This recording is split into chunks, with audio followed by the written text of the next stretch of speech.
ॐ जननीं शारदां देवीं रामकृष्णं जगद्गुरुं पादपद्मे तयो श्रित्वा প্রণমামি মুহুর্মুহু। নমস্কার। কথামৃতের নরেন্দ্রনাথ পর্ব 1 এই বিশেষ অনুষ্ঠানে আপনাদের স্বাগত। আপনারা এই অনুষ্ঠান দেখছেন প্রাণারাম ইউটিউব চ্যানেলে, যেখানে সপ্তাহে 6 দিন সোম থেকে শনিবার সম্প্রচারিত হয় কথায় কথায় কথামৃত, আর রবিবার থাকে শ্রীরামকৃষ্ণের একজন পার্ষদের পূর্ণ জীবন প্রসঙ্গ। সবগুলি অনুষ্ঠানই শুরু হয় রাত্রি 9টার সময়। কথামৃতের মধ্যে নরেন্দ্রনাথ যেমনটি শিরোনামে রয়েছে। শ্রীরামকৃষ্ণের পার্ষদদের কথা যখন আমরা ভাবছি, তখন তাদের মধ্যে সর্বাগ্রগণ্য স্বামী বিবেকানন্দ। তাঁর জন্মদিন বা জন্মতিথি আর বেশি দেরি নেই, কিন্তু আমরা ভাবলাম যে ওই উপলক্ষে একদিন মাত্র ওই আলোচনায় বা তাঁর পূর্ণ জীবন পরিক্রমায় না থেকে আমরা একাধিক দিন স্মরণ করব তাঁকে, এবং সেই সূত্রেই কথামৃতের মধ্যে সেই তাঁকে, যখন তিনি শ্রীযুক্ত নরেন্দ্রনাথ দত্ত, তাঁর প্রসঙ্গ স্মরণ করা। এবং আজকের অনুষ্ঠান হচ্ছে তারই প্রথম পর্ব, কথামৃতের নরেন্দ্রনাথ পর্ব 1। আমরা লক্ষ্য করি যে শ্রী শ্রী রামকৃষ্ণ কথামৃতের মধ্যে কথামৃতকার শ্রীযুক্ত মহেন্দ্রনাথ গুপ্ত বা শ্রীম বা মাস্টার মহাশয় যা লিপিবদ্ধ করেছেন, তার মধ্যে পাচ্ছি যে শ্রীরামকৃষ্ণই, যখন নরেন্দ্রনাথকে পাচ্ছি যেসব জায়গায়, সেখানে দেখছি যে শ্রীরামকৃষ্ণই মুখ্যত কথা বলছেন, নরেন্দ্রনাথ শুনছেন। আর কিছু কিছু জায়গায় নরেন্দ্রনাথও কথা বলছেন, গান করছেন, কিন্তু ওই মূলত তিনি শ্রবণ করছেন, এই রকমটি আমরা পাই কথামৃতের মধ্যে। আর কি পাই? আর পাই যে কথামৃতকার শ্রীরামকৃষ্ণের বর্ণনা যেরকমভাবে দিয়েছেন, তা তো আর নতুন করে বলার অপেক্ষা রাখে না, আবার হ্যাঁ, নতুন ভাবনার সঞ্চার করে বই কি। সেই সঙ্গে নরেন্দ্রনাথের প্রসঙ্গ যেরকমভাবে তিনি উপস্থাপন করেছেন, এবং ঠাকুর শ্রীরামকৃষ্ণ ও নরেন্দ্রনাথের অপূর্ব সম্পর্ককে যেরকমভাবে তিনি চিত্রিত করেছেন ঠাকুরেরই কৃপায়, সেটিও আমাদের বিশেষভাবে নজরে পড়ে যখন আমরা কথামৃতের মধ্যে নরেন্দ্রনাথকে অনুসরণ করি, অনুধ্যান করি, প্রণাম করি। এই ভূমিকা সহ আমরা কি করব? আমরা কথামৃতের মধ্যে প্রবেশ করে নরেন্দ্রনাথের পূর্ণ প্রসঙ্গ স্মরণ করবার চেষ্টা করব, এটি খেয়াল রেখে যে নরেন্দ্রনাথ শ্রীরামকৃষ্ণকে প্রথম দর্শন করলেন 1881 সালে কলকাতায়। তারপরে 1882 প্রথম দিকে দক্ষিণেশ্বরে এসে তিনি উপস্থিত হলেন ঠাকুর শ্রীরামকৃষ্ণের কাছে প্রথমবার। আর মাস্টারমশাই যখন নরেন্দ্রনাথকে দেখলেন, সেটি ওই 1882 সালেরই কোনো একটি সময়, খুব সম্ভব মার্চ মাসে প্রথম তিনি নরেন্দ্রনাথকে দেখলেন। তখন নরেন্দ্রনাথের বয়স তাহলে কত? 19 বছর। 19 বছর বয়সী নরেন্দ্রনাথকে মাস্টারমশাই প্রথম দেখছেন কথামৃতের মধ্যে, এবং তারপরে সেই প্রসঙ্গ চলছে। এই জায়গাটি স্মরণে রেখে আমরা প্রবেশ করব শ্রী শ্রী রামকৃষ্ণ কথামৃততে, যার সূচনায় কথামৃতকার উদ্ধৃত করেছেন, তব কথামৃতং তপ্ত জীবনং কবিভিরীঋতং কল্মষাপহং শ্রবণমঙ্গলং শ্রীমদাততং ভুবি গৃণন্তি ইয়ে ভূরিদা জনাঃ। তৃতীয় দর্শন। এই তৃতীয় দর্শনের প্রসঙ্গ, সেইখানেই প্রথমবার আমরা নরেন্দ্রনাথকে পাচ্ছি কথামৃতের মধ্যে। স্বাভাবিকভাবেই বর্ণনা যেভাবে যাচ্ছে, তাতে শ্রীরামকৃষ্ণের কথা, মাস্টারমশাইয়ের নিজের অনুভূতির কথা কতকটা কতকটা আসবে, তারপরেই নরেন্দ্রনাথ এসে উপস্থিত হবেন দৃশ্যের মধ্যে। মাস্টারমশাই লিখছেন, ওই যে দ্বিতীয় দর্শন করেছেন ঠাকুর শ্রীরামকৃষ্ণকে, তার গভীর প্রভাব তাঁর উপরে পড়েছে। প্রথমবার দ্বিতীয়বার দর্শন করেছেন, সেই দ্বিতীয় দর্শনের পর তৃতীয় দর্শনের প্রসঙ্গে ঢুকতে গিয়ে মাস্টারমশাই সেই গভীর প্রভাবের কথা প্রথমে সংক্ষেপে লিখছেন। মাস্টার তখন বরাহনগরে ভগিনীর বাড়িতে ছিলেন। ঠাকুর শ্রীরামকৃষ্ণকে দর্শন করা অবধি সর্বক্ষণ তাঁহারই চিন্তা। সর্বদাই যেন সেই আনন্দময় মূর্তি দেখিতেছেন ও তাহার সেই অমৃতময়ী কথা শুনিতেছেন। ভাবিতে লাগিলেন, এই দরিদ্র ব্রাহ্মণ কিরূপে এইসব গভীর তত্ত্ব অনুসন্ধান করিলেন ও জানিলেন, আর এত সহজে এই সকল কথা বুঝাইতে তিনি এ পর্যন্ত কাহাকেও কখনো দেখেন নাই। কখন তাহার কাছে যাইবেন ও আবার তাহাকে দর্শন করিবেন, এই কথা রাত্রদিন ভাবিতেছেন। তারপর বলছেন, দেখিতে দেখিতে রবিবার আসিয়া পড়িল। বরাহনগরের নেপালবাবুর সঙ্গে বেলা ৩টা-৪টার সময় তিনি দক্ষিণেশ্বরের বাগানে আসিয়া পৌঁছিলেন। দেখিলেন সেই পূর্ব পরিচিত ঘরের মধ্যে ঠাকুর শ্রীরামকৃষ্ণ ছোট তক্তপোষের উপর বসিয়া আছেন। ঘরে এক ঘর লোক। রবিবারে অবসর হইয়াছে, তাই ভক্তেরা দর্শন করিতে আসিয়াছেন। এখনো মাস্টারের সঙ্গে কাহারও আলাপ হয় নাই। তিনি সভা মধ্যে এক পার্শ্বে আসন গ্রহণ করিলেন। দেখিলেন ভক্ত সঙ্গে সহাস্য বদনে ঠাকুর কথা কহিতেছেন। এই যে তৃতীয় দর্শন, আমরা বুঝতে পারি যে এটি মার্চ মাসের ঘটনা। পারিপার্শ্বিক যা সাক্ষ্য রয়েছে তার থেকে বোঝা যায় যে এটি মার্চ মাসের 1882 মার্চ মাসের ঘটনা। মাস্টারমশাই বললেন যে এখনো কারোর সঙ্গে আলাপ হয়নি, তাই এক পাশে এক ঘর লোক রয়েছে, সেখানে উনি এক পাশে আসন গ্রহণ করেছেন। আর দেখলেন যে ভক্ত সঙ্গে সহাস্য বদনে ঠাকুর কথা কহিতেছেন। কথামৃত পড়তে গিয়ে আমরা এটি খেয়াল করেছি, আগে উল্লিখিত হয়েছে যে ওই প্রথম দর্শনের দিন দেখেছিলেন ঠাকুর সহাস্য বদনে হরিকথা বলছেন। দ্বিতীয় দর্শনের দিন যে অল্প শীত রয়েছে, নাপিত এসেছেন, কামাতে যাচ্ছেন, সেই সময় ঠাকুর প্রসন্ন বদন। আর তৃতীয় দর্শনের দিনও লিখছেন। এরপর চতুর্থ দর্শনের দিনও আছে, যে এখানে তৃতীয় দর্শনে লিখছেন, দেখিলেন ভক্ত সঙ্গে সহাস্য বদনে ঠাকুর কথা কহিতেছেন। তারপর একটি ঊনবিংশতি বর্ষ বয়স্ক ছোকরাকে উদ্দেশ্য করিয়া ও তাহার দিকে তাকাইয়া ঠাকুর যেন কত আনন্দিত হইয়া অনেক কথা বলিতেছিলেন। ছেলেটির নাম নরেন্দ্র। কলেজে পড়েন ও সাধারণ ব্রাহ্ম সমাজে যাতায়াত করেন। কথাগুলি তেজব পরিপূর্ণ, চক্ষু দুটি উজ্জ্বল, ভক্তের চেহারা। তো এইটি প্রথমবার নরেন্দ্রনাথের আবির্ভাব কথামৃতের মধ্যে। মাস্টারমশাই লিখলেন ঊনবিংশতি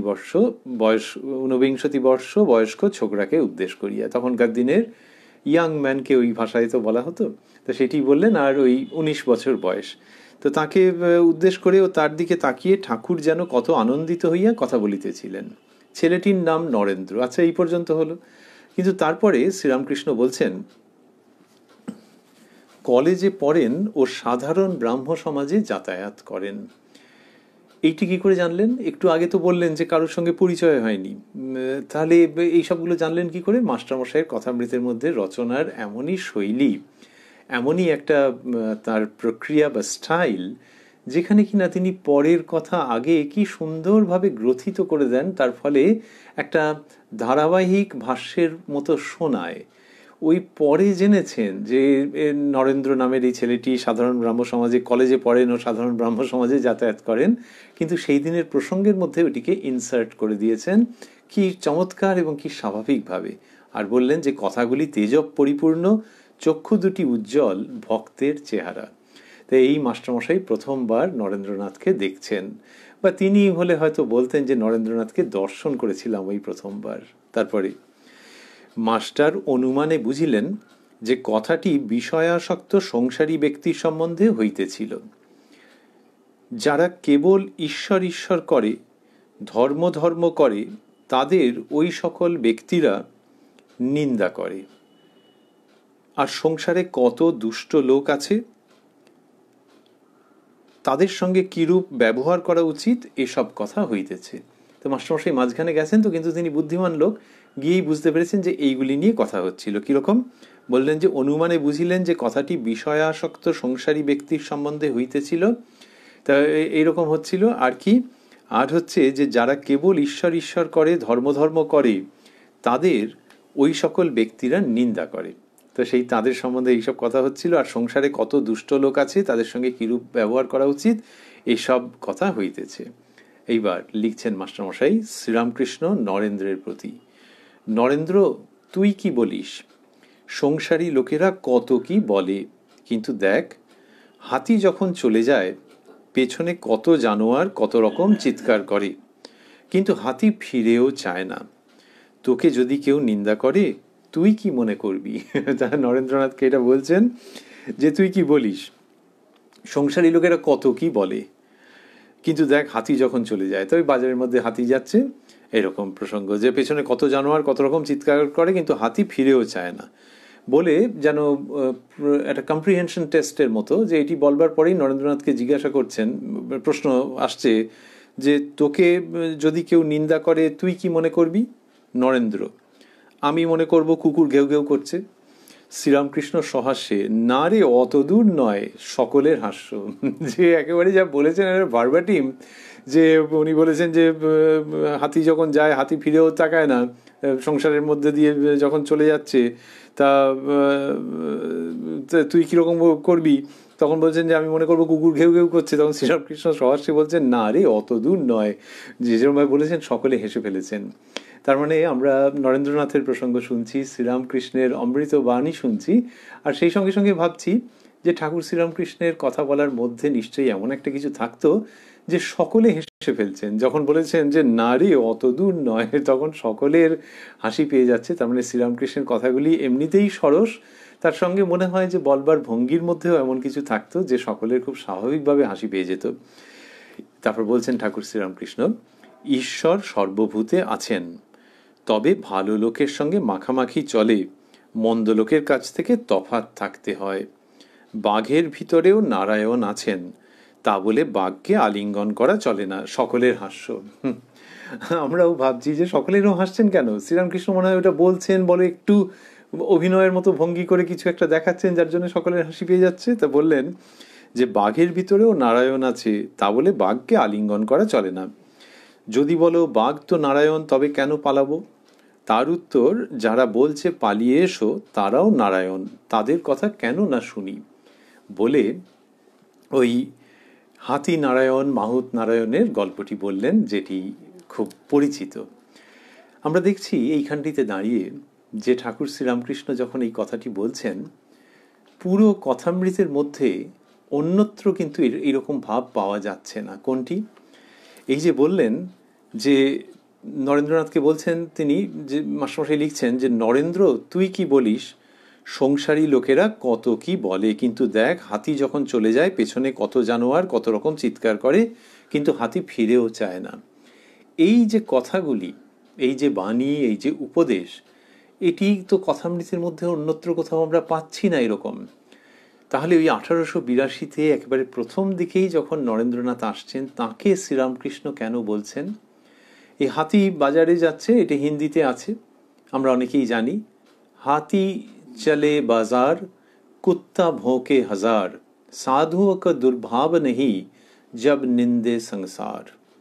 তো ওই যে হাতি বাজারের মধ্যে চলে যাচ্ছে, এই প্রসঙ্গটি শ্রীরামকৃষ্ণ নরেন্দ্রনাথের কাছে বলছেন। আমরা দেখছি 19 বছরের ছেলে নরেন্দ্রনাথ, কিন্তু তিনি উত্তরকালে যখন স্বামী বিবেকানন্দ, এমনকি তার আগেও যখন ওই নরেন্দ্র থেকে বিবেকানন্দে উত্তীর্ণ হচ্ছেন, সেই সময় এর ওপরে, অর্থাৎ নরেন্দ্রনাথের ওপরে বা উত্তরকালের বিবেকানন্দের উপরে কত রকমের আঘাত এসছে বিভিন্ন মানুষের কাছ থেকে। তিনি যখন বিদেশে ছিলেন, বক্তৃতা দিচ্ছেন ভারতবর্ষের ধর্ম নিয়ে, আধ্যাত্মিকতা নিয়ে, তখন কত মানুষ বিরোধিতা করেছেন এতদূর পর্যন্ত যে তাকে প্রাণে শেষ করে দিতে চেয়েছেন। তো এই বিবেকানন্দ সন্ন্যাসী হয়েছেন, তার কি সন্ন্যাসে অধিকার আছে? যিনি, যাকে অন্যরা চিনেছেন জ্যোতিরাজ বলে, সন্ন্যাসীর মধ্যে শ্রেষ্ঠ বলে, সংসারী মানুষ বলেছেন, সংশয় প্রকাশ করেছেন যে সন্ন্যাসে অধিকার আছে। তো সে তারা তাদের মতো করেছেন সেকালে, ক্ষুদ্রতা ছিল নিশ্চয়ই, সীমাবদ্ধতা, কিন্তু নরেন্দ্রনাথের ওপর দিয়ে যে কি বয়ে গেছে তার খুব সামান্যই অনুমান করা যায়, বাকিটা অজানা। সেই নরেন্দ্রনাথকে শ্রীরামকৃষ্ণ যখন নিজের হাতে করে গড়ে দিচ্ছেন, তৈরি করছেন, নির্মাণ করছেন, তখনকার পর্বের সম্মুখীন আমরা, যেখানে দেখছি শ্রীরামকৃষ্ণ বলছেন যে সংসারী লোকেরা কত কি বলে। এই যে নরেন্দ্রনাথের কাছে তার শিক্ষা, সেটি বিবেকানন্দের জীবনের প্রেক্ষিতে ভাবলে আমরা অবাক হই যে ঠাকুর শ্রীরামকৃষ্ণ সম্বন্ধে যে বলা হয় যে তাঁর সব ঠিক করা ছিল, কাকে দিয়ে কি করাবেন, কিভাবে করাবেন, সেই কথাগুলি যে কত ঠিক ঠিক যথার্থ তার অন্যতম দৃষ্টান্ত এইখানে, যখন তিনি এইসব বলছেন। কিন্তু হাতি ফিরেও চায় না। হাতি ওই রকম একটা তার স্টেটলি অনার, ওই রকমভাবে হাতি চলে যাচ্ছে, মানে কিছুতে বিচলিত হচ্ছে না, আর কত সব চেঁচাচ্ছে।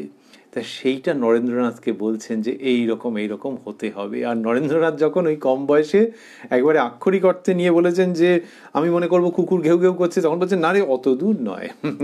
তো একটা কীরকম ব্যালেন্স মেনটেন করছেন শ্রীরামকৃষ্ণ তার উক্তির মধ্যে দিয়ে। অপূর্ব কথামৃতের মধ্যে আমরা যা পাচ্ছি, তার মধ্যে সেই ভবিষ্যতের চিত্র যেন বীজাকারে সুপ্ত হয়ে থাকতে আমরা দেখছি। তারপর কি হলো, ঠাকুর শ্রীরামকৃষ্ণ ওই হাতি নারায়ণ এবং মাহুত নারায়ণের গল্প বললেন, তার সঙ্গে শিক্ষা যেটি আছে সেটি বললেন। তারপর একজন ভক্ত জিজ্ঞাসা করলেন যে মহাশয়, যদি দুষ্ট লোকে অনিষ্ট করতে আসে বা অনিষ্ট করে তাহলে কি চুপ করে থাকা উচিত? তখন সাপ ও ব্রহ্মচারীর কথাটি বললেন, আর সেইখানে এই উপদেশটি একেবারে নির্দিষ্টভাবে রেখে দিলেন যে দুষ্ট লোকের কাছে ফোঁস করতে হয়, ভয় দেখাতে হয়, পাছে অনিষ্ট করে, তাদের গায়ে বিষ ঢালতে নাই, অনিষ্ট করতে নাই। নরেন্দ্রনাথ শুনছেন তো ঘরের মধ্যে, তো বলছেন দুষ্ট লোকের কাছে এরকম ফোঁস করতে হয় আর তাদের অনিষ্ট করতে নেই, মানে গায়ে বিষ ঢালতে নেই, এটা শেখালেন ওই সাপের এবং ব্রহ্মচারীজির গল্প বলে।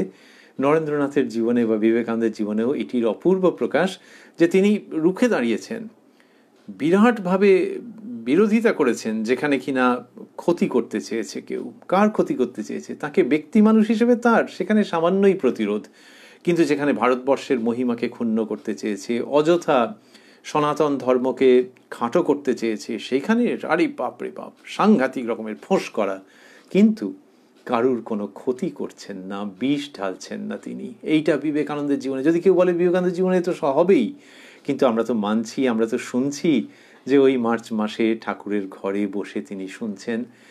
সেই বিবেকানন্দ বা সেই নরেন্দ্রনাথ যিনি উত্তরকালে বলছেন যে আমার মুখ দিয়ে যা কিছু ভালো বেরিয়েছে সব তাঁরই।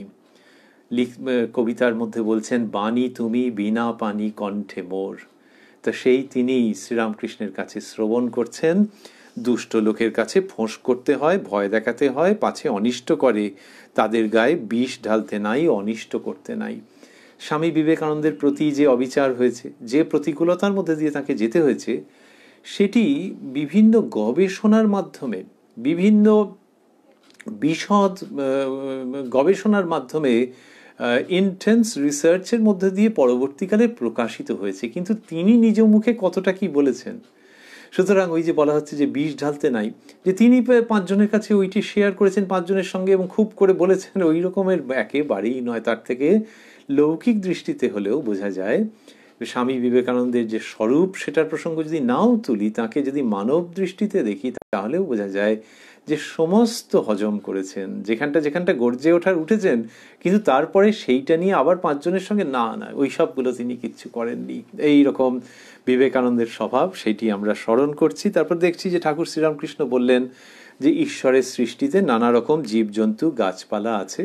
বলতে বলতে জীব 4 প্রকার: বদ্ধজীব, মুমুক্ষু জীব, নিত্যজীব ও বদ্ধজীব, মুমুক্ষু জীব, মুক্তজীব ও নিত্যজীব বলে সেই মাছের উদাহরণ দিলেন, পুকুরে জাল ফেলা হয়েছে, এই সব কথা বললেন। বললেন যে এরকম সংসারী জীবের কোনো উপায় আছে কিনা, তখন বিশ্বাসের প্রসঙ্গ বললেন, যে ঈশ্বরের ওপরে বিশ্বাস, এই সব প্রসঙ্গ বললেন। বলে গান ধরলেন যে আমি দুর্গা দুর্গা বলে মা যদি মরি, আখেরে এ দিনে না তারও কেমনে জানা যাবে গো শঙ্করী।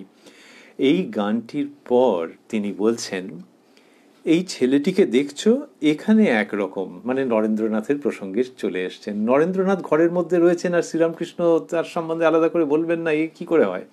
তো এখানে বলছেন, মানে প্রায় এরকম দেখা গেছে যে নরেন্দ্রনাথের প্রসঙ্গ বিশেষভাবে তিনি করছেন। আর এইখানে একদম সেই প্রথম দিককার ঘটনার মধ্যে আমরা দেখছি তিনি বলছেন, এই ছেলেটিকে দেখছো, এখানে একরকম দুরন্ত ছেলে, বাবার কাছে যখন বসে যেমন জুজুটি, আবার চাঁদনিতে যখন খেলে তখন আর এক মূর্তি, এরা নিত্য সিদ্ধের থাক।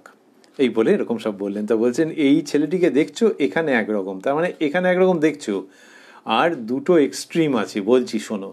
সেটা কিরকম, দুরন্ত ছেলে বাবার কাছে যখন বসে যেমন জুজুটি, মানে হচ্ছে একেবারে ভয়ে জড়সড় হয়ে বসে থাকে। এবার বাকিটা শোনো, আবার চাঁদনিতে যখন খেলে তখন আর এক মূর্তি। তুই বাবার কাছে জুজুটি হয়ে বসে থাকে। বাবা বিশ্বনাথ দত্ত মহাশয় খুব রাশভারী লোক ছিলেন, একটু রাগীও ছিলেন। তো তিনি তার ছেলেকে তো ভালোবাসতেন, সেটা তো আলাদা করে বলার অপেক্ষা রাখে না।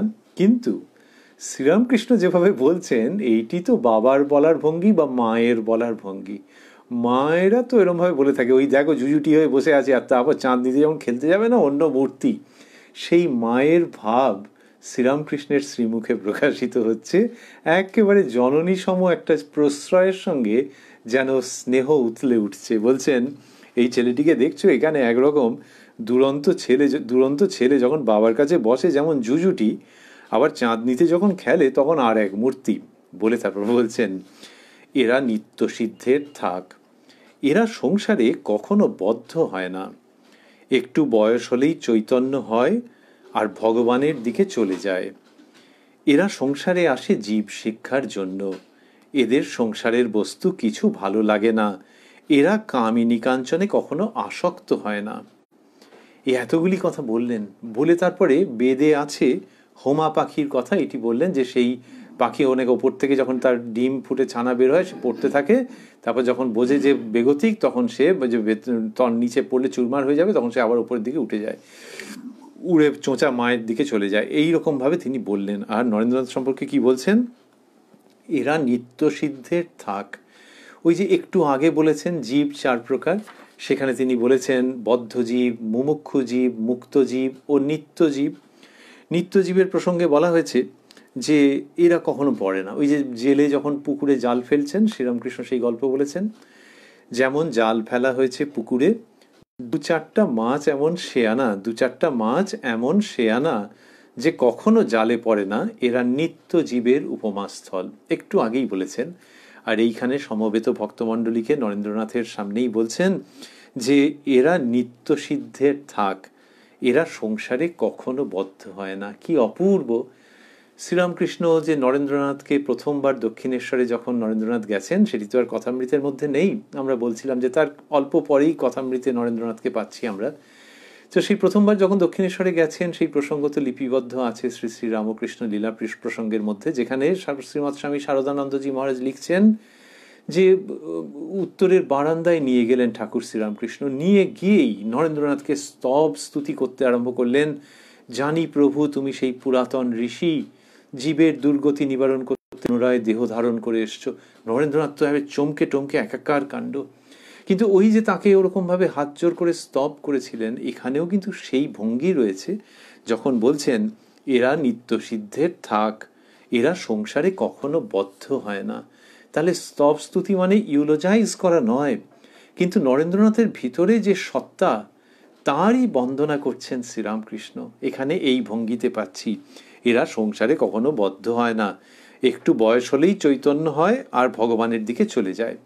বয়স হলে চৈতন্য মানে তখন আর কি জীবনের পথটা ঠিক করে নেয়, যে সে কোথায় থাকবে, কি করবে for the rest of the life. তো এরা একটু বয়স হলেই চৈতন্য হয় আর ভগবানের দিকে চলে যায়। এরা সংসারে আসে জীব শিক্ষার জন্য, এদের সংসারের বস্তু কিছু ভালো লাগে না, এরা কামিনী কাঞ্চনে কখনো আসক্ত হয় না। তো এই নরেন্দ্রনাথের জীবন, এটা 19 বছরে বলছেন, কিন্তু ওই আমরা যেটা বলছিলাম যে বাবা মা যা না বলতে পারেন, বাবা মায়ের ভঙ্গিকে যেন ছাপিয়ে যাচ্ছে শ্রীরামকৃষ্ণের ভঙ্গি। একটু আগে দেখলাম কিরকম একটা প্রশ্রয়ের ভঙ্গিতে বললেন, আবার এখানে দেখছি যে তার সত্যিকারের সত্তার কথা বলছেন। এটি বাবা কি জানতেন, মা কি জানতেন, তো তারা তাদের মতো, তাদের বিকল্প হয় না। কিন্তু শ্রীরামকৃষ্ণ যা বলছেন, এর মধ্যে জনক জননীর সত্তা যেন খুব উজ্জ্বলভাবে পরিস্ফুট হয়ে রয়েছে। এই প্রশংসা, জনক জননী তো প্রশংসা করেন, আর শ্রীরামকৃষ্ণ কোন লাইনে, কোন ধারায় প্রশংসা করছেন বা স্তব করছেন, যেন বলছেন এদের সংসারের বস্তু কিছু ভালো লাগে না, এরা কামিনী কাঞ্চনে কখনো আসক্ত হয় না। তো শ্রীরামকৃষ্ণের দিক থেকে এর থেকে বড় কথা আর কি হতে পারে, সেটি বলছেন যেদিনকে মাস্টারমশাই ঠাকুরকে তৃতীয়বারের জন্য দর্শন করেছিলেন। আর ওই যে বললেন যে এরা কামিনী কাঞ্চনে কখনো আসক্ত হয় না, সেটি নরেন্দ্রনাথের জীবনের মধ্যে তো খুব বেশি রকমেরই রয়েছে। তো তার ওই তখন কৈশোর থেকে যৌবনের দিকে যাচ্ছেন, তো নরেন্দ্রনাথের সহপাঠী থেকে আরম্ভ করে আত্মীয় স্বজন থেকে আরম্ভ করে পাড়ার লোকজন সকলেই জানতেন, কিন্তু ঠাকুর শ্রীরামকৃষ্ণ সেটাকে সংক্ষেপে এবং যথাযথভাবে এবং খুব পিন পয়েন্টেড একটা উপায়ে ব্যক্ত করছেন যে এদের সংসারের বস্তু কিছু ভালো লাগে না, এরা কামিনী কাঞ্চনে কখনো আসক্ত হয় না। এই কথা শ্রীরামকৃষ্ণ বললেন। বলে যেই হোমা পাখির উদাহরণটি বলেছেন নরেন্দ্রনাথের স্বভাবটি বা স্বরূপটি বোঝাতে, তারপরেই মাস্টারমশাই 3টি শব্দ দিয়েছেন, কিন্তু লক্ষণীয়। তিনি লিখেছেন নরেন্দ্র উঠিয়া গেলেন। মানে হচ্ছে যে এত প্রশংসা এখনকার দিনের ভাষায় বলতে গেলে যে নিতে পারা যাচ্ছে না, জাস্ট নিতে পারা যাচ্ছে না। সুতরাং নরেন্দ্রনাথ ওই যে শ্রীরামকৃষ্ণ বললেন তো যে এরা কামিনী কাঞ্চনে কখনো আসক্ত হয় না, তার মানে সেই ছেলে কি নিজের প্রশংসা শোনবার পাত্র, নিজের প্রশংসা? তো নরেন্দ্র উঠিয়া গেলেন। তা ঠাকুর এইসব বলছেন, নরেন্দ্র ফাট করে উঠে বেরিয়ে চলে গেছেন। এরকমই তো তার নেচার ছিল যে কে কি ভাববে না ভাববে, আর ওই উনি এখন আমার এত প্রশংসা করছেন, ধরে চলে গেলেন। তো নরেন্দ্র উঠিয়া গেলেন। এই উঠে গিয়ে ভালো করলেন নাকি কি জানি, কারণ এর পরেই যেটা আসছে সেটা কি, মাস্টারমশাই লিখছেন সভা মধ্যে কেদার, প্রাণকৃষ্ণ, মাস্টার ইত্যাদি অনেকে আছেন। তারপর লিখছেন মাস্টারমশাই শ্রীরামকৃষ্ণ, দেখো নরেন্দ্র গাইতে বাজাতে পড়াশোনায় সব তাতেই ভালো। মানে নরেন্দ্র উঠে যাওয়াতে সুবিধে হলো, যে যেটুকুনি প্রশংসা আগে করতে পারিনি ও ছিল বলে এবার সেগুলো তোমাদের বলছি শোনো। এই শ্রীরামকৃষ্ণের ভঙ্গি। তো নরেন্দ্রনাথ এই প্রশংসার চোটে উঠে বেরিয়ে গেছেন, নিজের কানে শুনবেন না। এবার শ্রীরামকৃষ্ণ বলছেন এদেরকে, দেখো নরেন্দ্র গাইতে বাজাতে পড়াশোনায় সব তাতেই ভালো। সেদিন কেদারের সঙ্গে তর্ক করছিল। কেদারবাবু রয়েছেন ওখানে। তো মাস্টারমশাই শ্রীরামকৃষ্ণ বলছেন সেদিন কেদারের সঙ্গে তর্ক করছিল, কেদারের কথাগুলো কচকচ করে কেটে দিতে লাগলো। ঠাকুর ও সকলের হাস্য। মাস্টারের প্রতি, ইংরাজিতে কি কোনো তর্কের বই আছে গা? মাস্টার, আগে হ্যাঁ, ইংরেজিতে ন্যায়শাস্ত্র আছে, মানে লজিকের কথা বলছেন। শ্রীরামকৃষ্ণ, আচ্ছা কিরকম একটু বলো দেখি। তো নরেন্দ্রনাথের কথা প্রসঙ্গে এইগুলো এসে গেছে যে কেদারবাবু শিক্ষিত লোক আর নরেন্দ্র তার থেকে ছোট, কচকচ করে কেটে দিল। তা বলছেন যে দেখো নরেন্দ্র গাইতে বাজাতে পড়াশোনায় সব তাতেই ভালো। অন্যত্র শ্রীরামকৃষ্ণ বলেছেন যে কেশবের মধ্যে একটা শক্তি, তাতেই সে এত কাজ করেছে আর বা করছে, আর নরেন্দ্রের মধ্যে ওই রকম 18টা শক্তি মা দেখিয়ে দিয়েছেন। এইভাবে করে শ্রীরামকৃষ্ণ। তো ওই তিনি এখানে বলছেন যে দেখো নরেন্দ্র গাইতে বাজাতে পড়াশোনায় সব তাতেই ভালো। সে বললেন যে সেদিন কেদারের সঙ্গে তর্ক করছিল, কেদারের কথাগুলো কচকচ করে কেটে দিতে লাগলো। ঠাকুর ও সকলের হাস্য, মানে ঠাকুরও এসেছেন, সকলে এসে ফেলেছেন। যে বলার ভঙ্গি কি কচকচ করে, মানে কাঁচি, ধারালো কাঁচি দিয়ে কেটে দেওয়ার মতো। ওই কেদার একটা শিক্ষিত লোক, তার কথা দিব্যি কেটে মেটে দিল। মাস্টারের প্রতি, ইংরাজিতে কি কোনো তর্কের বই আছে গা? মানে আর কি নরেন্দ্র প্রচুর পড়েছে মনে হয়, তুমি একটু আমায় বলো দেখি নমুনা কিরম কি আছে। তো মাস্টারমশাই যখন বললেন যে ইংরেজিতে ন্যায়শাস্ত্র আছে, তখন ঠাকুর বললেন আচ্ছা কিরকম একটু বলো দেখি। তখন মাস্টারমশাই একটুখানি বললেন, শ্রীরামকৃষ্ণ অন্যমনস্ক হলেন। এইটি অন্যমনস্ক যখন হলেন তখন মাস্টারমশাই লিখছেন যে কাজে শুনিতেই অন্যমনস্ক হইলেন, কাজেই আর এ বিষয়ে বেশি প্রসঙ্গ হইল না। আমরা আজকের অনুষ্ঠানে কি করছি, আমরা ওই নরেন্দ্রনাথের প্রসঙ্গটিকে অনুসরণ করছি, সেই জন্য মাঝখানের প্রসঙ্গগুলিকে একটু সংক্ষেপে স্মরণ করে নিচ্ছি। তা কি হলো যে উনি সভা থেকে উঠে গেছেন, শ্রীরামকৃষ্ণ এইরকম প্রশংসা করেছেন, তারপরে ওই ন্যায়শাস্ত্র নিয়ে একটু মাস্টারমশাইয়ের সঙ্গে কথাবার্তা হয়েছে। এইবার মাস্টারমশাই লিখছেন সভা ভঙ্গ হইল। তা বলছেন যে সভা ভঙ্গ হইল, ভক্তেরা এদিক ওদিক পায়চারি করিতেছেন, মাস্টারও পঞ্চবটি ইত্যাদি স্থানে বেড়াইতেছেন, বেলা আন্দাজ 5টা। তাই এই তৃতীয় দর্শনের দিনের প্রসঙ্গ চলছে এবং সেই দিন এরকম ঘটনা ঘটলো। যখন এটি হলো, তো বেলা 3টে-4টের সময় তিনি দক্ষিণেশ্বর বাগানে এসে পৌঁছেছিলেন, এই কথা মাস্টারমশাই লিখেছেন। তো তখনকার দিনে তো 3টে না 4টে লোকে অতটা মাথা ঘামাতো না সেই নিয়ে। তো 3টে-4টের সময় এদিকে কি হয়েছে যে 5টা প্রায় বাজতে চলেছে। তা বলছেন যে সভা ভঙ্গ হইল, ভক্তেরা এদিক ওদিক পায়চারি করিতেছেন, মাস্টারও পঞ্চবটি ইত্যাদি স্থানে বেড়াইতেছেন, বেলা আন্দাজ 5টা। কিয়ৎক্ষণ পরে তিনি শ্রীরামকৃষ্ণের ঘরের দিকে আসিয়া দেখিলেন, ঘরের উত্তর দিকের ছোট বারান্দার মধ্যে অদ্ভুত ব্যাপার হইতেছে। এই যে ভক্তের এদিক ওদিক পায়চারি করছিলেন, আমরা যদি ভাবি যে কেন পায়চারি করছেন, তার কারণ হচ্ছে যে ওই যে ঠাকুর শ্রীরামকৃষ্ণের কাছে যা শুনছেন, তারপরে যেভাবেই হোক দক্ষিণেশ্বর মন্দির থেকে বেরিয়ে যাচ্ছেন না, যে আচ্ছা এবার নিজে নিজে বাড়ি চলে যায়। এমনিতেই দক্ষিণেশ্বর মন্দির অতি মনোরম স্থান, তার উপরে শ্রীরামকৃষ্ণের যে কথাগুলি বা কথামৃত, সেটিকে মনের মধ্যে নিয়ে ওইখানটাতে বেড়াতে, ওখানটায় আরও কিছুক্ষণ থাকতে, একটু লিঙ্গার করতে মনে হয় খুব ভালো লাগতো এদের। তো মাস্টারমশাই লিখছেন যে ভক্তেরা এদিক ওদিক পায়চারি করিতেছেন। এবার মাস্টারমশাই কি হলো, তিনি পঞ্চবটী ইত্যাদি স্থানে বেড়াচ্ছিলেন, তারপরে ঠাকুরের ঘরের দিকে এলেন। ওই ঠাকুর ওই নেশার কথা বলেছেন, আমরা এই অনুষ্ঠানে আবার শুনবো। তো ওই নেশা মাস্টারমশাই এরকম, আবার তিনি ঠাকুরের ঘরের কাছে এসছেন। কিন্তু এবারে এসে কি বললেন, যে আসিয়া দেখিলেন ঘরের উত্তর দিকের ছোট বারান্দার মধ্যে অদ্ভুত ব্যাপার হইতেছে। আবারও ভাবছি উত্তর দিকে ছোট বারান্দা শ্রীরামকৃষ্ণের ঘরের দিক থেকে, তার মানে হচ্ছে যে মা শারদার ঘর নহবত যেখানটাতে আছে ওই দিকে যেতে গেলে যে ছোট্ট বারান্দা, ওইটি হচ্ছে উত্তর দিকের বারান্দা। তো মাস্টারমশাই লিখছেন ঘরের উত্তর দিকের ছোট বারান্দার মধ্যে অদ্ভুত ব্যাপার হইতেছে। শ্রীরামকৃষ্ণ স্থির হইয়া দাঁড়াইয়া আছেন, নরেন্দ্র গান করিতেছেন, 2-4 জন ভক্ত দাঁড়াইয়া আছেন।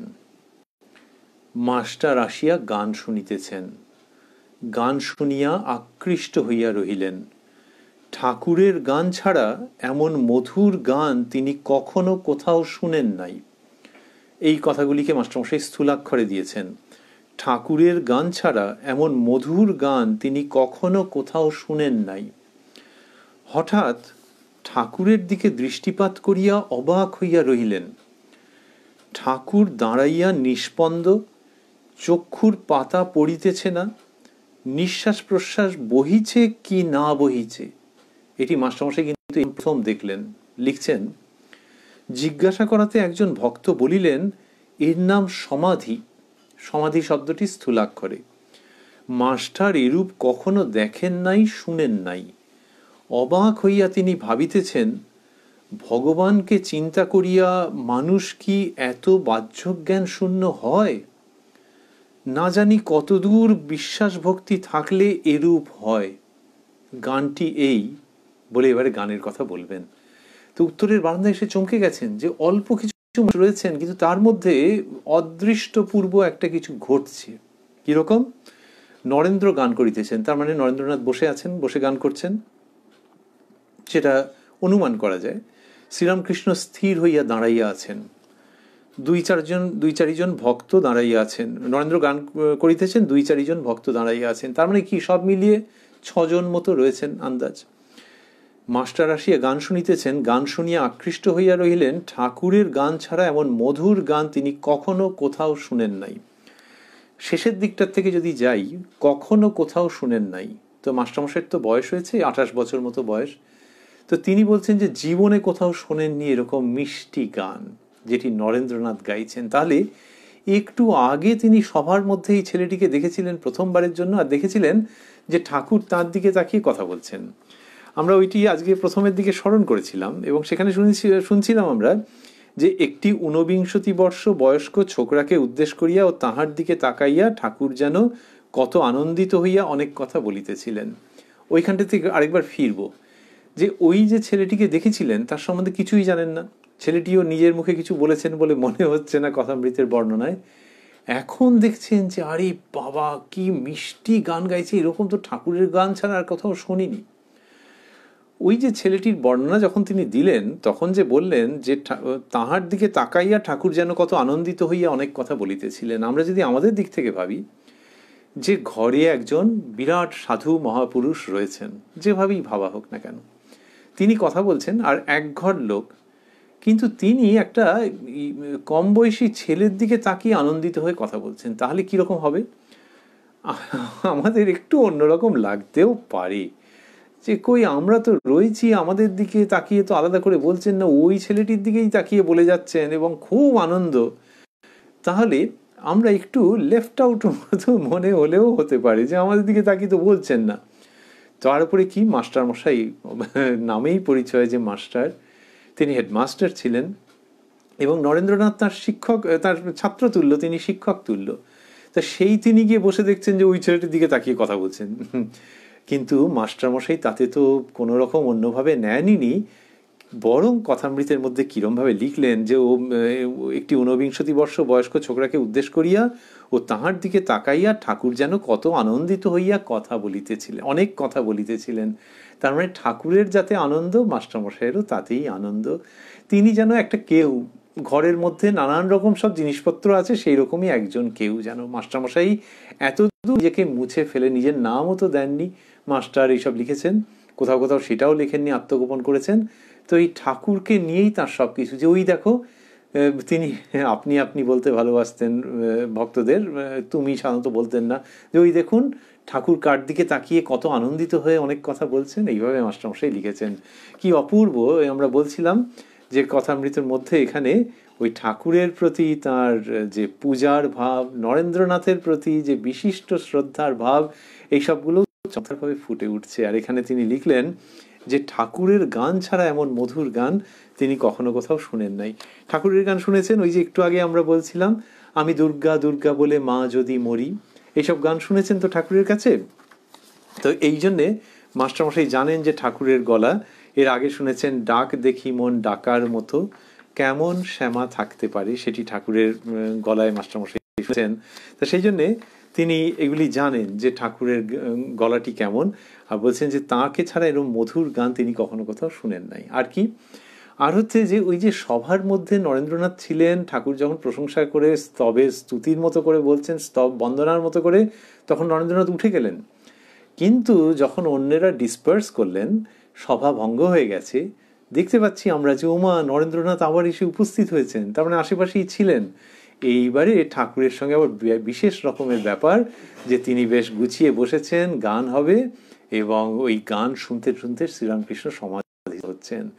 এই হচ্ছে অন্তরঙ্গ পার্শ্বদের ভূমিকা, যে অন্যেরা চলে চলে গেছেন, সভা ভঙ্গ হয়েছে, তারপরে যেন অন্য রকমের সভা আলো করে নরেন্দ্রনাথ পুনরায় উপস্থিত, এবং ঘটনাক্রমে মাস্টারমশাইও উপস্থিত। মাস্টারমশাই এলেন কেন কি জানি, পঞ্চবটির দিকে ছিলেন, মনে হয় ঠাকুর শ্রীরামকৃষ্ণই তাকে ডেকে নিয়ে এলেন, যে এসে এই নরেন্দ্রের গান সে শুনবে, সমাধি দেখবে, সেই মাস্টার দেখবে শ্রীরামকৃষ্ণের, সেই শ্রীম দেখবেন, যিনি পরে এইসব রচনা করবেন কথামৃতের মাধ্যমে। এই অমৃত বাণী অনাগত কালের শত সহস্র মানুষের জন্যে মাস্টারমশাই রেখে যাবেন, এবং তিনি ওইখানে শ্রোতারূপে, সাক্ষী রূপে দাঁড়িয়ে আছেন। আর কি বলছেন, হঠাৎ ঠাকুরের দিকে দৃষ্টিপাত করিয়া অবাক হইয়া রহিলেন, মুখ দিয়ে কথা বেরোচ্ছে না, অবাক হইয়া রহিলেন।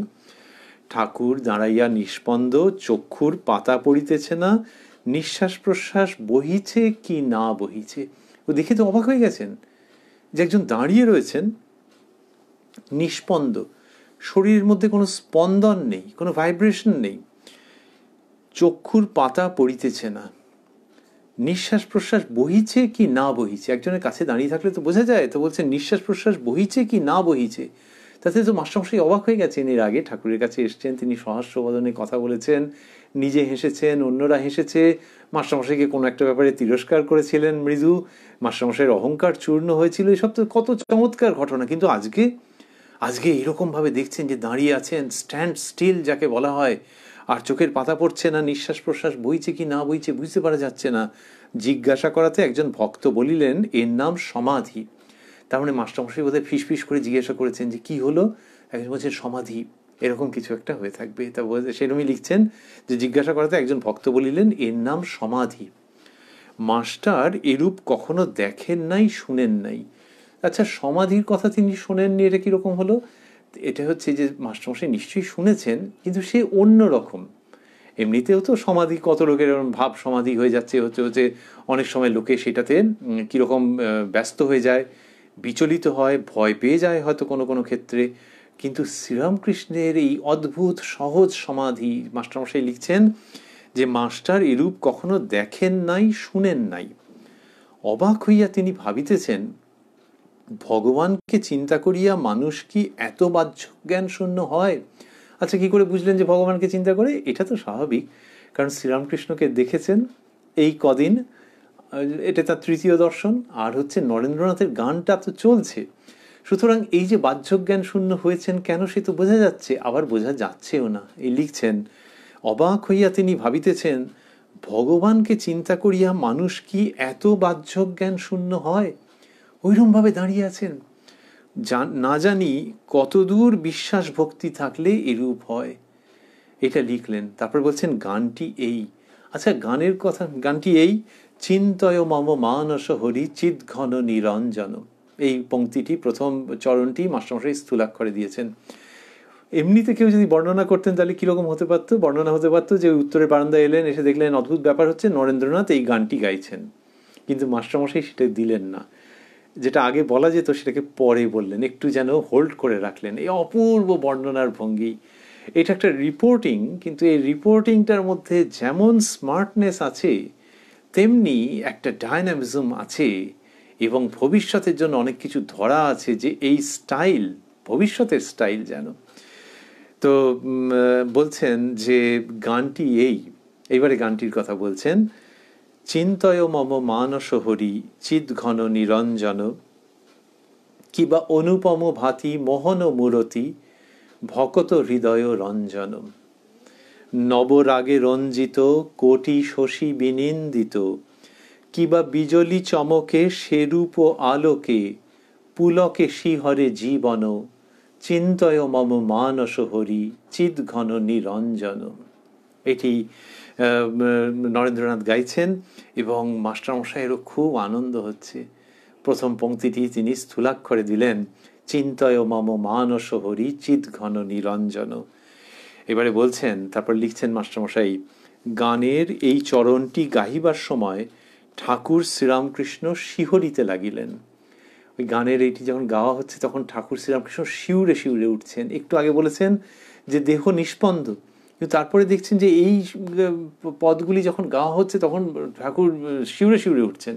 তাহলে এসে মাস্টারমশাই প্রথমে দেখেছেন নিষ্পন্দ, তারপর দেখছেন যে না, মাঝে মাঝে শিউরে শিউরে উঠছেন। গানের এই চরণটি গাহিবার সময়, গাহিবার সময় মানে নরেন্দ্রনাথ গাইছেন, তো গানের এই চরণটি গাহিবার সময় ঠাকুর শ্রীরামকৃষ্ণ শিহরিতে লাগিলেন। দেহ রোমাঞ্চিত। দেহ রোমাঞ্চিত বুঝলেন কি করে?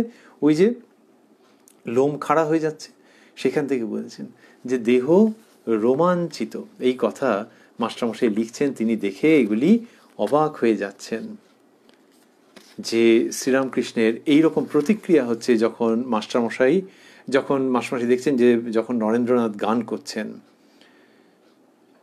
যখন প্রথম দর্শন হয়েছিল শ্রীরামকৃষ্ণকে, তখন শ্রীরামকৃষ্ণ ভক্তের লক্ষণ বলছিলেন, যে ভক্তের যখন আর কোনো কর্ম করতে হবে না, সন্ধানিক প্রভৃতি কর্ম করতে হবে না, ঈশ্বরের দিকে এতটাই যখন তার মন আকৃষ্ট হবে, কীরকম সেই বর্ণনা রয়েছে প্রথম দর্শনের দিন। বলছেন ঠাকুর শ্রীরামকৃষ্ণকে প্রথমবার দর্শন করছেন যখন মাস্টারমশাই, তখন এই চিত্র। ঠাকুর বলিতেছেন, যখন একবার হরি বা একবার রাম নাম করলে রোমাঞ্চ হয়, অশ্রুপাত হয়, তখন নিশ্চয়ই যেন যে সন্ধ্যাদি কর্ম আর করতে হবে না।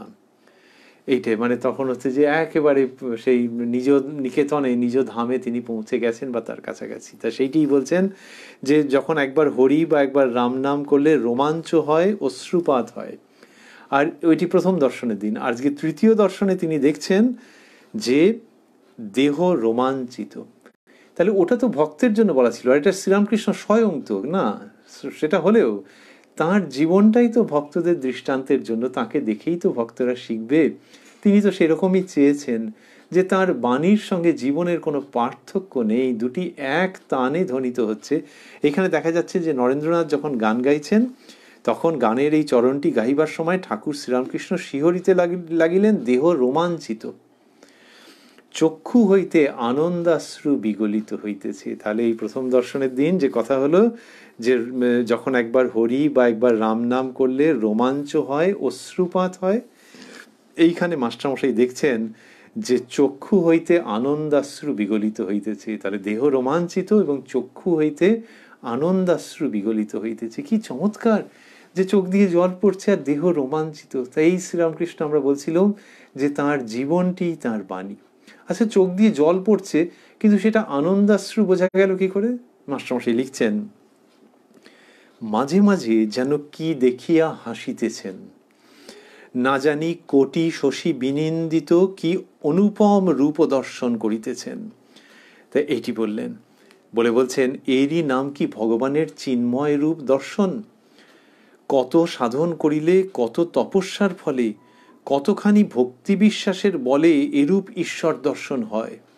আবার গান চলিতেছে।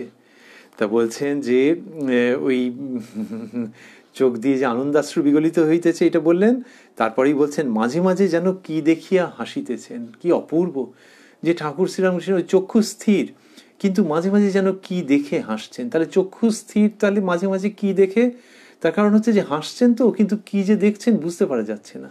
চক্ষু স্থির, তার চোখের পলক পড়ছে না, কিন্তু ওই হাসছেন তো, তার মানে কিছু একটা দেখছেন।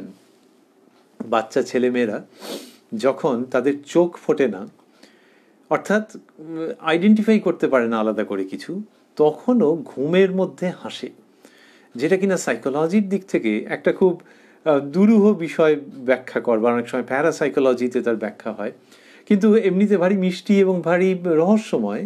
যে বাইরের জগৎ যদি কিছু দেখে, সেখানকার অসঙ্গতি দেখে খিলখিল করে হেসে ফেললো, একটা লোক ডিগবাজি খেলো, একটা লোক পড়ে গেল, কেউ একটা অদ্ভুত মূর্তি করলো, যখন চোখ ফুটে গেছে তখন সেইগুলো দেখে আনন্দ পেতে পারে, হাসতে পারে।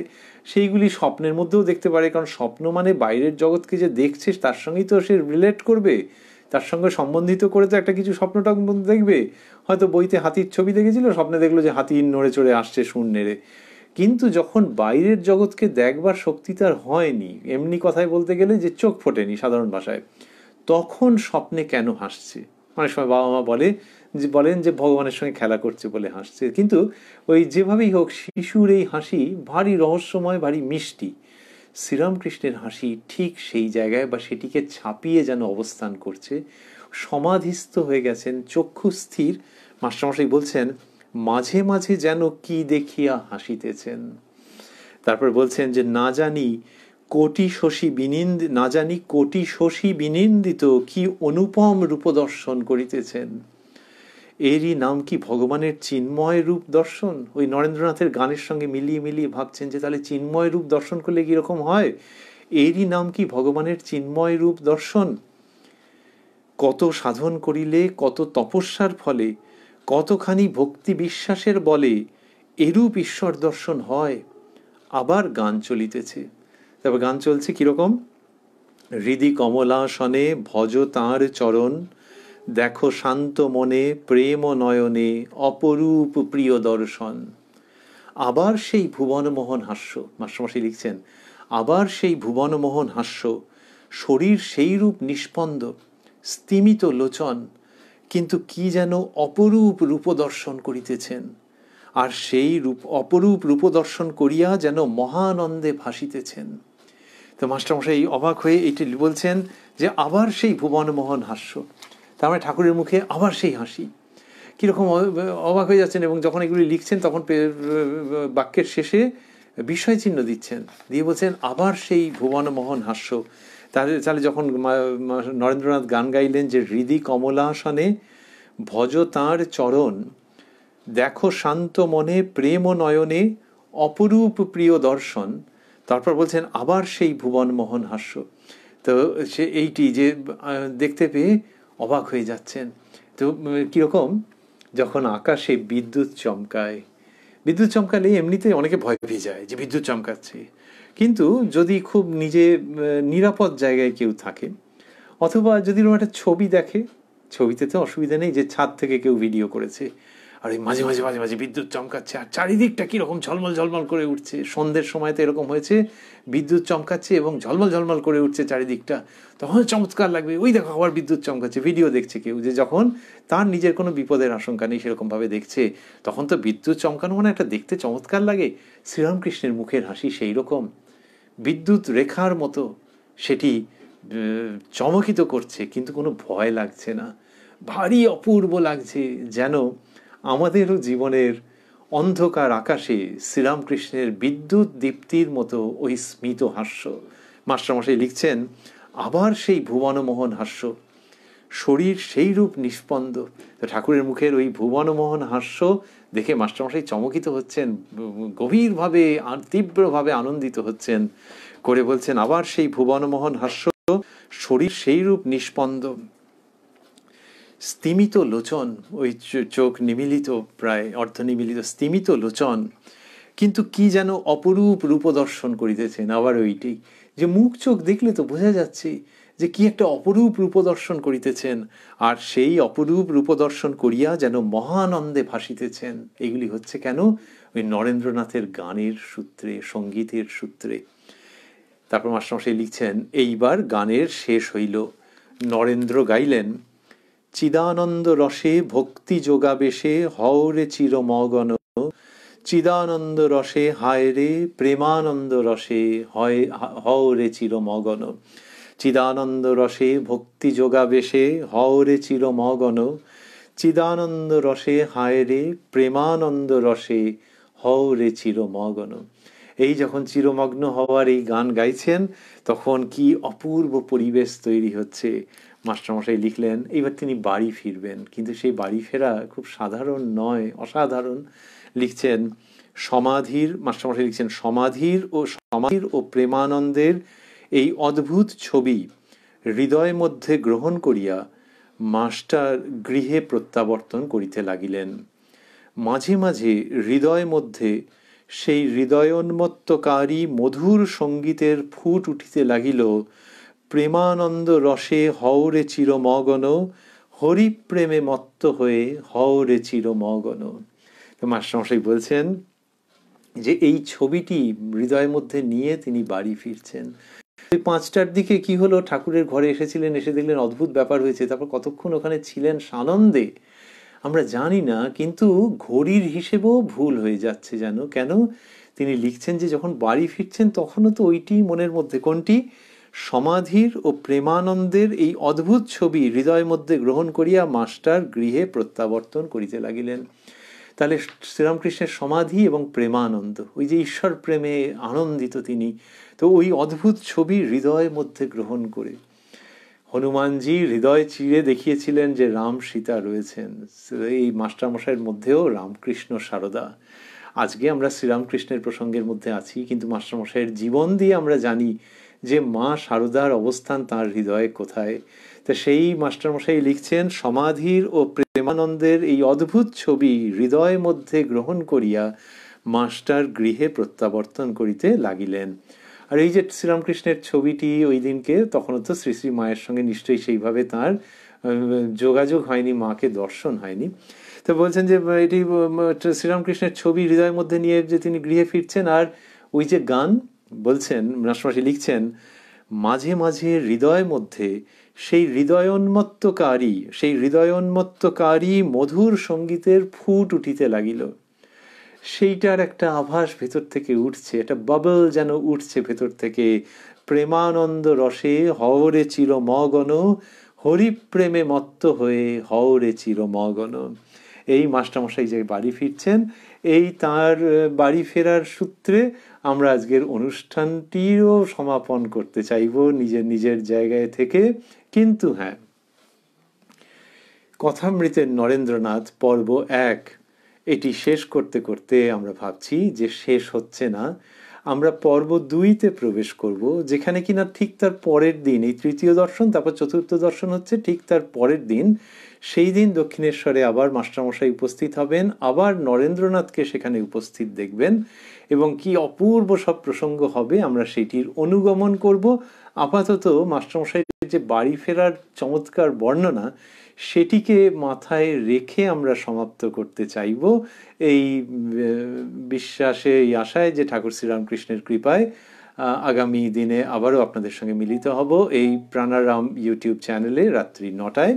আর আমরা ভাববো যে এই যে মাস্টারমশাই লিখলেন যে সমাধির ও প্রেমানন্দের এই অদ্ভুত ছবি হৃদয়ের মধ্যে গ্রহণ করিয়া মাস্টার গৃহে প্রত্যাবর্তন করিতে লাগিলেন, মাঝে মাঝে হৃদয়ের মধ্যে সেই হৃদয়োন্মত্তকারী মধুর সঙ্গীতের ফুট উঠিতে লাগিল, প্রেমানন্দ রসে হওরে চিরমগন, হরিপ্রেমে মত্ত হয়ে হওরে চিরমগন। আমরাও ভাবছি যে কথামৃতের নরেন্দ্রনাথকে ভাবতে ভাবতে হৃদয় মধ্যে শ্রীরামকৃষ্ণের শ্রীমূর্তিকে যেন আমরা ধারণ করে রাখি। এর পরের অনুষ্ঠান যেদিনই হোক না কেন, আমাদের হৃদয়ের মধ্যে যেন তাঁর কৃপায় তাঁর সেই শ্রীমূর্তিটিকে আমরা ধারণ করে রাখতে পারি, এবং তাঁরই কৃপায় যেন নরেন্দ্রনাথের স্মৃতিও আমাদের অন্তরে জাগ্রত থাকে। যেরকমভাবে মাস্টারমশাই লিখলেন যে মাঝে মাঝে হৃদয়ের মধ্যে সেই হৃদয়োন্মত্তকারী মধুর সঙ্গীতের ফুট উঠিতে লাগিল, প্রেমানন্দ রসে হওরে চিরমগন, হরিপ্রেমে মত্ত হয়ে হওরে চিরমগন। ঠাকুরের আশীর্বাদে যেন তিনি তাকে আমরা হৃদয়ে ধারণ করতে পারি এবং নরেন্দ্রনাথের ওই অপূর্ব কণ্ঠস্বর, নরেন্দ্রনাথের জীবন, নরেন্দ্রনাথের বিবেকানন্দ হয়ে ওঠা এবং রামকৃষ্ণ বিবেকানন্দের এই অপূর্ব লীলা আমরা যেন চিরকাল শ্রদ্ধার সঙ্গে, প্রণামের সঙ্গে, শরণাগতির সঙ্গে হৃদয়ের মধ্যে রেখে পুজো করে জীবন ধন্য করতে পারি। ওং জননীং শারদাং দেবীং রামকৃষ্ণং জগদ্গুরুং পাদপদ্মে তয়ো শ্রিত্বা প্রণমামি মুহুর্মুহুঃ।